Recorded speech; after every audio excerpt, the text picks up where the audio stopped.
The clock struck 3:00 a.m. Cold sweat clung to his skin. He jolted upright, breath shallow and erratic. Another nightmare, the same vision, a dark figure, faceless, watching from the shadows.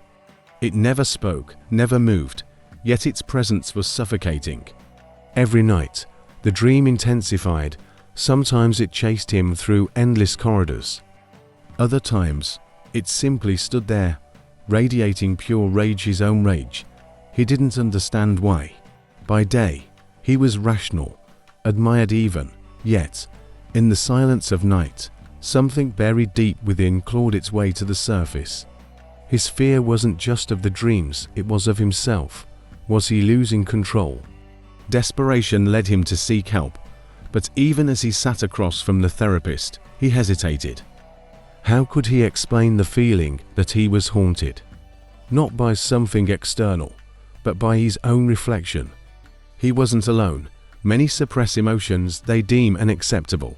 A simmering anger, an irrational fear, an unexpected outburst. Could these be glimpses of something deeper?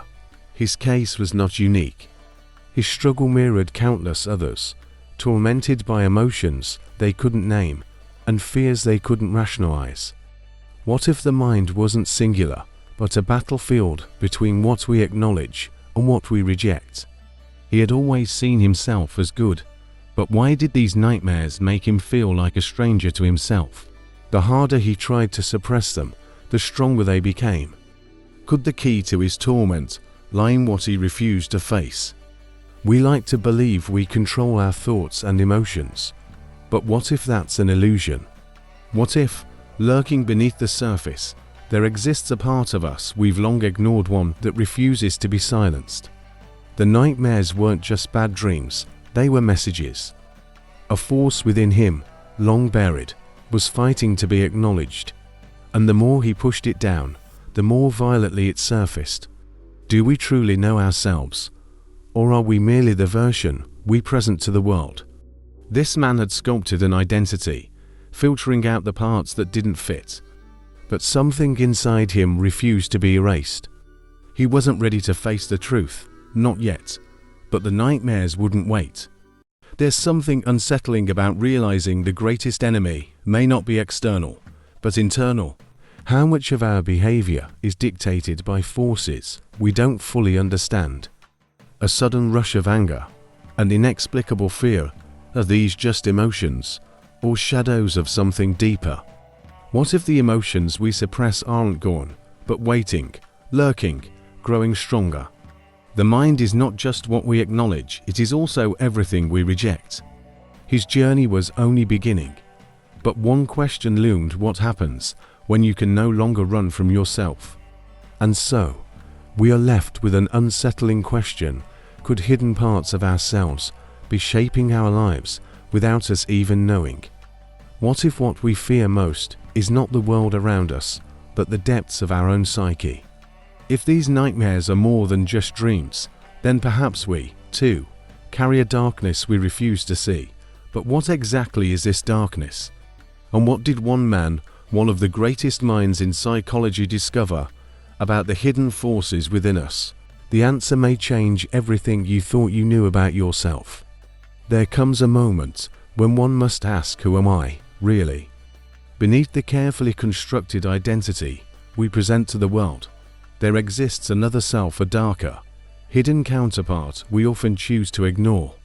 This was the profound discovery of Carl Jung, one of the greatest minds in psychology. Jung called it the shadow, the unconscious reservoir of all our repressed emotions, instincts, and desires. According to him, every human carries a shadow, and the less we acknowledge it, the more it controls us. It is not inherently evil, but it is everything we refuse to accept about ourselves. Our fears, our anger, our forbidden impulses locked away, yet never truly gone. But here's the real danger: ignoring the shadow doesn't make it disappear. It only makes it stronger. Jung's work revealed that when we suppress parts of ourselves, they don't vanish. Instead, they fester in the depths of our subconscious, influencing our actions in ways we do not even recognize.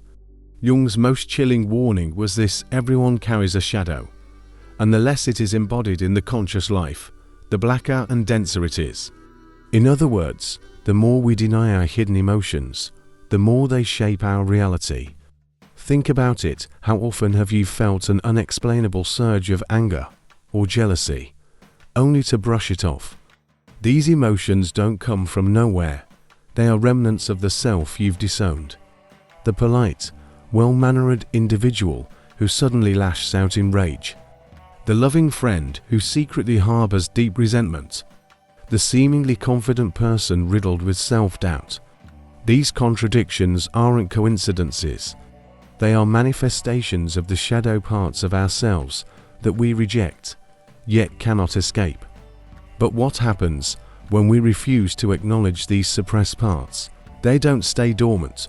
They grow in darkness, distorting our perception, fueling our fears, and sometimes even driving us towards self-destruction. The shadow is not just an abstract concept. It is a force that influences everything: our relationships, decisions, and even our view of the world. Many of us live under the illusion that we are in control of our thoughts and actions. But Jung's research shattered this myth. The unconscious mind is vast and powerful, containing not only the memories we suppress, but also the instincts we have learned to ignore.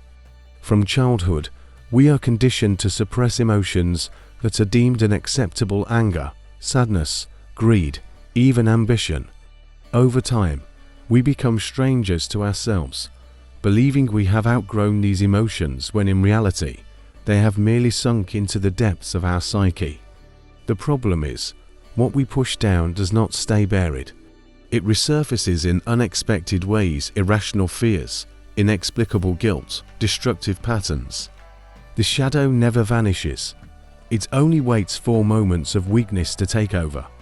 Jung's discovery was revolutionary because it suggested that true self-awareness is impossible without confronting the shadow. Most people go through life never realizing how much of their behavior is dictated by what they refuse to see in themselves. This is why personal growth is so difficult, because it requires us to look into the very parts of ourselves we'd rather ignore. But here's the paradox: the more we resist the shadow, the more power it gains. Jung believed that healing and transformation could only happen by integrating the shadow into our conscious awareness. This doesn't mean giving in to dark impulses, but rather understanding them, accepting that they exist, and finding ways to channel them productively. The shadow, once acknowledged, becomes a source of strength rather than destruction. The key is not to fear it, but to understand its purpose. If we all have a shadow, then the question remains: how does it actually show up in our lives? How does it influence our daily actions, our relationships, our dreams? The answer may be more personal than we realize. If we dare to look closely, we might begin to see the traces of our own hidden self in the smallest of moments. But if we continue to ignore it, then we must ask who is truly in control: us, or the shadow that lingers just beneath the surface. What if the person you think you are is only half the truth?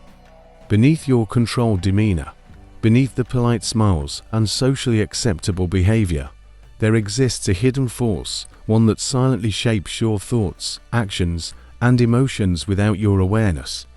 This is the shadow in action. Jung revealed that our unconscious mind is far more powerful than we realize. It doesn't just hold forgotten memories, it holds parts of ourselves we refuse to acknowledge. And whether we like it or not, the shadow influences everything. It appears in moments of anger, jealousy, or guilt. It lurks behind our sudden outbursts, our irrational fears, our harsh judgments of others. But how often do we stop to ask, where do these emotions really come from? Are they spontaneous, or are they the whispers of a part of us we've ignored for too long? One of the most common ways the shadow reveals itself is through projection. This is when we see in others what we refuse to see in ourselves. Have you ever intensely disliked someone, yet couldn't quite explain why? Perhaps they remind you of something you reject within yourself. The shadow disguises itself in the criticisms we throw at others. The person who annoys us the most may be the one reflecting our own suppressed traits. The control freak who hates unpredictability might be suppressing deep-seated fear. The overly selfless person might be denying their own needs. The more we deny these hidden aspects, the stronger they become. And here's the unsettling truth: what we reject in ourselves doesn't just disappear, it controls us from the shadows, guiding our behaviors and decisions in ways we fail to recognize. But the shadow doesn't just influence emotions. It seeps into our relationships, shaping our connections with others in profound ways. We unconsciously attract people who trigger our unacknowledged wounds. The overly critical partner may be mirroring our own self-judgment. The distant friend may be a reflection of our fear of intimacy. The recurring patterns in our relationships, whether they involve trust issues, resentment, or abandonment, often point directly to the unresolved aspects of our own psyche. Have you ever found yourself in a situation that felt eerily familiar, as if you were reliving an old conflict? That's no accident. The unconscious mind recreates scenarios that force us to confront our unhealed wounds. Until we face the shadow, we will continue to repeat these cycles, trapped in an endless loop of self-sabotage. Beyond relationships, the shadow influences our choices and ambitions, the dreams we abandon, the risks we fear, the limitations we place on ourselves. Many of these stem from unconscious conditioning. If someone has always been told they must be nice and selfless, they may suppress their ambition or assertiveness, fearing it makes them selfish. If another was taught that vulnerability is weakness, they may suppress their emotions, becoming cold and detached. These buried parts never disappear. They manifest in self-doubt, procrastination, and unexplained anxiety. Have you ever held yourself back without truly understanding why? That hesitation, that fear, it may not be yours. It may belong to the shadow, the part of you that was rejected long ago, but still seeks expression. So, what happens if we never acknowledge the shadow? What if we keep suppressing these hidden parts, refusing to look within? Jung warned that an ignored shadow doesn't remain passive, it grows stronger, taking control in unpredictable and often destructive ways. Suppressed emotions can lead to explosive outbursts, addictions, or even physical illness. The more we deny, the more the shadow forces itself into our reality. But what if there was another way? What if, instead of running from the darkness within, we learned to confront it? The next step is clear. We must understand the dangers of ignoring the shadow and what happens when it takes control of our lives. The cost of suppression is far greater than we imagine. But what happens when we finally stop running? The greatest illusion we hold is the belief that what we ignore will simply disappear. But in the depths of the unconscious, nothing is ever truly forgotten. The shadow, once suppressed, does not dissolve, it festers. Carl Jung warned that failing to acknowledge our repressed emotions, fears, and desires allows them to gain control in the most insidious ways. When the shadow is ignored, it does not remain silent. It influences our decisions, distorts our perceptions, and ultimately dictates our reality in ways we fail to recognize. Unacknowledged rage turns into passive aggression. Repressed fears morph into chronic anxiety. Suppressed desires manifest as self-sabotage, and worst of all, the more we deny these hidden aspects of ourselves, the more power they gain over us. The shadow is not content to remain buried. It demands recognition, and if it is not faced consciously, it will force its way into our lives through chaos and suffering. Think of the people who erupt in moments of uncontrollable anger, unable to explain their own behavior. The kind and generous individual who suddenly lashes out. The devoted spouse who inexplicably falls into an affair. The person who has everything but remains trapped in self-doubt and depression. These are not random occurrences. They are manifestations of the shadow, breaking free from repression in the only way it knows how, through unconscious actions. Ignoring the shadow does not make it disappear.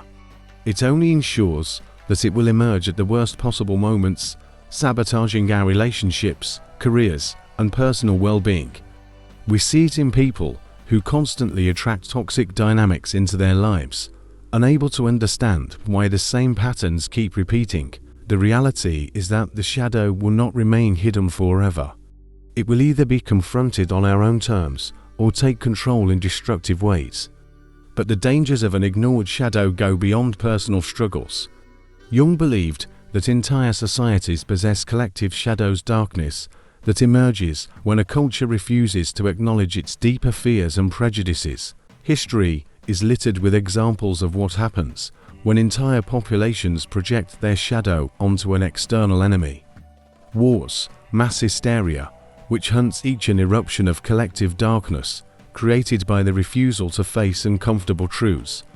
When individuals suppress their personal shadows, they project them onto others, blaming society, their partners, their governments, anything to avoid looking inward.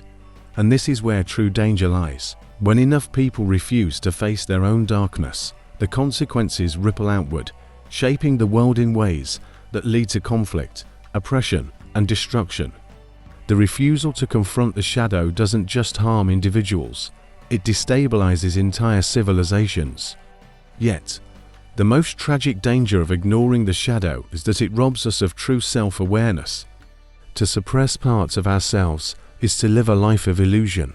We wear masks, convincing ourselves that we are only the best parts of our personality, denying anything that doesn't fit the image we want to project. But this fragmented existence breeds suffering. The energy we spend keeping the shadow at bay drains us, leading to stress, exhaustion, and emotional instability. It keeps us disconnected from our true potential.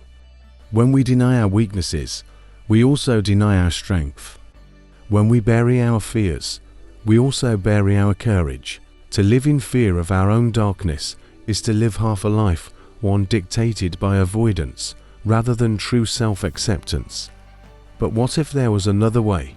What if, instead of fearing the shadow, we learned to integrate it? What if the darkness we run from is not our enemy, but the key to our greatest transformation? The truth is, the shadow only has power over us for as long as we resist it. The moment we stop running, the moment we turn to face it, we reclaim our control. And that is where true healing begins. But how do we integrate the shadow? How do we turn darkness into strength rather than fear? The answer lies in a profound process, one that requires courage, self-awareness, and the willingness to embrace all that we are. The next step is clear. It is time to learn how to work with the shadow, rather than against it. The journey to self-discovery does not end with uncovering the shadow, it begins there. The true transformation occurs when we learn to integrate it, to embrace the parts of ourselves we once feared. Carl Jung believed that healing was not about eliminating the shadow, but about understanding it, working with it, and allowing it to become a source of power rather than destruction. But how does one achieve this? How do we turn what we reject into something that serves us? The first step is acknowledgement. We must be willing to see ourselves, fully, the good and the bad. This requires deep self-reflection, honesty, and the courage to face discomfort. The parts of ourselves we repress are often those that hold the key to our greatest potential. By looking at them directly, we begin to reclaim lost energy, creativity, and strength. One of the most effective ways to integrate the shadow is through self-inquiry and introspection. Ask yourself, what triggers strong emotional reactions in me? Why do I judge certain traits in others? What fears hold me back from expressing my true self? These questions, when explored with sincerity, reveal hidden aspects of our psyche. Another powerful method is journaling. Writing down thoughts, emotions, and dreams can provide insight into subconscious patterns. Jung himself emphasized the importance of dreams as a window into the unconscious. The symbols and themes within our dreams often contain messages from the shadow guiding us toward integration, if we are willing to listen. Meditation and mindfulness also play a crucial role in this process, allowing us to observe our thoughts without judgment and recognize recurring patterns we might otherwise ignore. However, integration is not merely an intellectual exercise, it is a lived experience. It requires conscious action. One must practice embodying the shadow in a balanced way. This means giving space for emotions rather than suppressing them.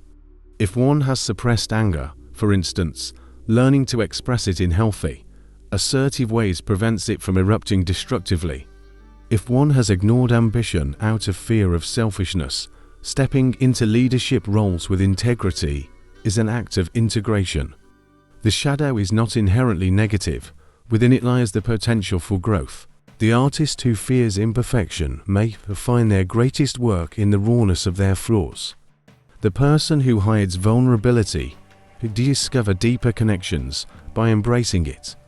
By taking deliberate steps to channel the energy of the shadow constructively, we transform what once seemed like an inner enemy into an ally.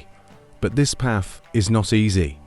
Facing the shadow requires humility, patience, and resilience. There will be resistance. The ego does not like to admit that it is incomplete. The discomfort of confronting one's deepest fears and flaws can be overwhelming, but within that discomfort lies the gateway to profound transformation. Jung referred to this process as individuation, the journey of becoming a whole, authentic self. To integrate the shadow is to step into full personal power, no longer ruled by unconscious forces, but instead wielding them with wisdom. The result is greater emotional stability, self-awareness, and the ability to navigate life with authenticity. When we stop fearing our own depths, we unlock a version of ourselves that is free, powerful, and complete. So now, the question remains, are you willing to face your own shadow? Are you ready to transform the very parts of yourself you once rejected into your greatest strength? The key to self-mastery lies not in perfection, but in wholeness. If we dare to look within, we may find that the darkness we feared was never truly our enemy. It was the missing piece of our true self all along.